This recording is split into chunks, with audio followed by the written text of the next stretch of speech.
Smart meter বাতিলৰ দাবীত তিতাবৰৰ চুঙি বামুণবাৰী চাহ বাগিচাত প্ৰতিবাদ। স্মাৰ্ট মিটাৰ বন্ধ কৰিব লাগিব। স্মাৰ্ট মিটাৰ বন্ধ কৰিব লাগিব। স্মাৰ্ট মিটাৰৰ বিৰোধিতাৰে চাহ শ্ৰমিক মুক্তি সংগ্ৰাম সমিতিৰ সহযোগত ৰাইজৰ তীব্ৰ প্ৰতিবাদ। ৰাজ্যজুৰি অব্যাহত আছে স্মাৰ্ট মিটাৰৰ বিৰুদ্ধে প্ৰতিবাদ। বিদ্যুৎ মাচুলৰ বাবদ স্মাৰ্ট মিটাৰৰ জৰিয়তে ৰাইজৰ তেজ শুহি খোৱা কাৰ্যক সহজভাৱে ল'ব পৰা নাই ৰাজ্যবাসীয়ে। বিশেষকৈ গ্ৰামাঞ্চলৰ উপভোক্তাসকলে স্মাৰ্ট মিটাৰৰ কেঁকুৰা চেপাত এতিয়া দিক বিদিক হেৰুৱাই পেলাইছে।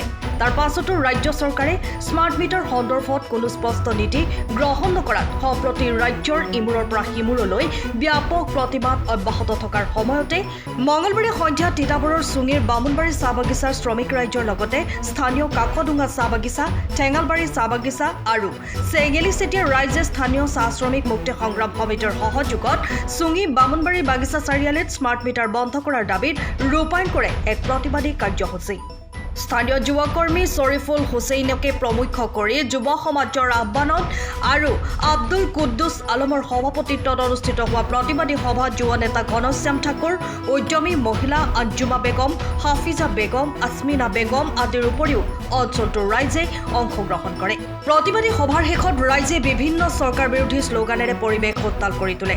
উল্লেখ্য যে চুঙি বামুণবাৰী, ঠেঙালবাৰী, ৰঙাজান, কাকডোঙা, চেঙেলিচেটীয়া আদিৰ উদ্যমী মহিলাসকলৰ উদ্যোগত বৃহত্তৰ চুঙি অঞ্চলটোত পুনৰ প্ৰতিবাদী কাৰ্যসূচীৰ ৰূপায়ণৰ বিষয়ে জানিবলৈ দি প্ৰতিবাদকাৰীসকলে 10 দিনৰ ভিতৰত স্মাৰ্ট মিটাৰ বন্ধ নকৰিলে আৰু অধিক তীব্ৰতৰ হ'ব বুলি শক্তি বিভাগক সকীয়াই দিয়ে।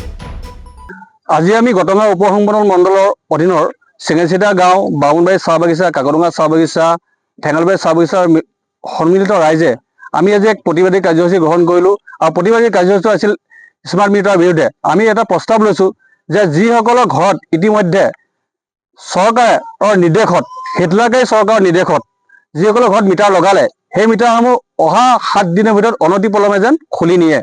আৰু যিসকলৰ ঘৰত লগোৱা নাই, আমি এটা সিদ্ধান্ত গ্ৰহণ কৰিছোঁ, সেইসকলৰ ঘৰত আমি অনিৰ্দিষ্ট কাললৈ লগাবলৈ আমি নিদিওঁ। এইকাৰণে নিদিওঁ, যিসকল আমি দুখীয়া দৰিদ্ৰ শ্ৰেণীৰ লোকে, আজি আমি বাগিচাত কাম কৰা যিসকল হাজিৰা কৰা লোকে, আমি দৈনিক 251 টকা বা 300 টকা হাজিৰা কৰি আমি মাহেকত য'ত 400 টকা 500 টকা বিল আহিব লাগে, তাক 1500 বা 2000 টকা আমি বিল আদায় দিবলৈ কোনো পক্ষে আমি সামৰ্থ্য নহয়।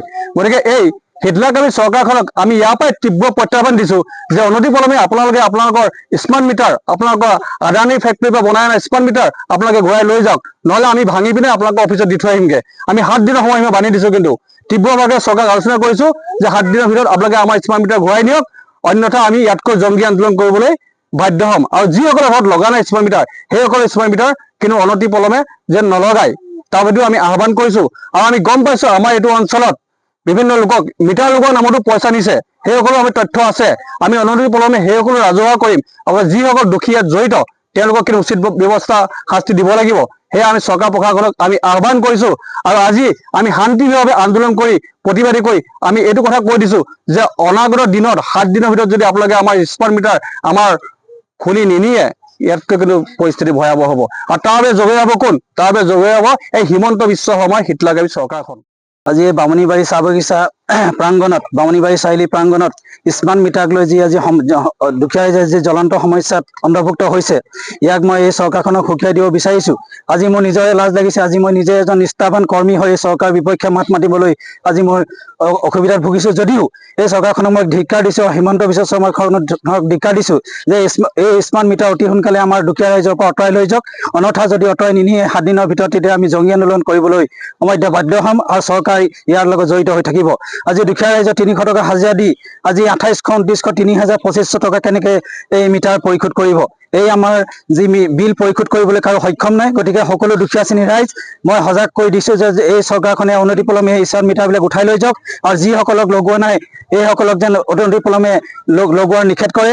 আৰু এই বিদ্যুৎ বিভাগক মই অতি হুঁচিয়াৰ কৰি দিছোঁ যে এই বিদ্যুৎ বিভাগে আমাৰ দুখীয়া শ্ৰেণীৰ ৰাইজৰ পৰা এই মিটাৰবিলাক উঠাই লৈ ৰাইজক এটা সকাহ দিয়ে। এই চৰকাৰখনে যে এখন দুখীয়া ৰাইজক সকাহ দিয়ে, এই আমাৰ ৰাইজৰ এটা প্ৰতিবাদ। আৰু এই প্ৰতিবাদ যদি অনতিক্ৰমে চৰকাৰখনে মানি নলয়, ইয়াতকৈ ভয়াৱহ আন্দোলন হ'ব আৰু জংগী আন্দোলন হ'ব। ৰাইজক লৈ আমি মাত মাতিম আৰু সদায় আমি হয়তো আমাৰ যি চৰকাৰখনৰ প্ৰতি যি দয়া আছে সেই দয়া আমাৰ নাইকিয়া হৈ যাব। আৰু আগন্তুক ইলেকশ্যনত ইয়াতকৈ কিন্তু চৰকাৰখনে ক্ষতি হ'ব। মিটাৰ নালাগে, অতি সোনকালে উলিয়াই লৈ যাব লাগে ঘৰৰ পৰা খুলি। গতিকে আমাৰ আগৰ মিটাৰ লাগে আৰু আমাৰ আগতে 300-400 মিটাৰ হেৰি আহে বিল আহে এতিয়া ইমান মিটাৰ বিল কেনেকৈ দিম আমি গতিকে আমি ল'ৰা ছোৱালী পঢ়াম নে হাজিৰা কৰিম নে ঘৰ চলাম নে কেনেকৈ খাম গতিকে আমি অতি সোনকালে লৈ যাব লাগে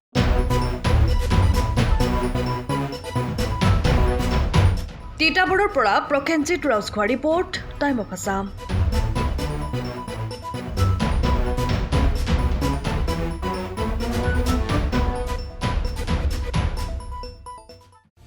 সময়ৰ খবৰ সময়ত পাবলৈ ফলো কৰক টাইম অফ আছাম